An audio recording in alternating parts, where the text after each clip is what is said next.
దర్శనానికి లక్షలాది భక్తులు వస్తారు. ప్రతి సంవత్సరం నా భక్తుల సంఖ్య పెరుగుతూనే ఉంటుంది. ప్రతి సంవత్సరం కొత్తగా భక్తులు నన్ను మొదటిసారి దర్శించడానికి వస్తారు. ఆ విధంగా ఏ సంవత్సరం అయితే కొత్త భక్తులు ఎవరు రారో అప్పుడు నేను నిన్ను వివాహం ఆడేదను.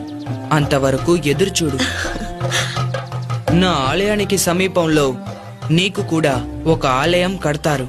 నిన్ను మాళిగైపురత్తమ్మన్ మంజుమాత అని పిలుస్తూ భక్తులు పూజిస్తారు. నా దర్శనానికొచ్చే భక్తులు నీ ఆలయానికి వచ్చి నిన్ను కూడా దర్శించి వెళ్తారు.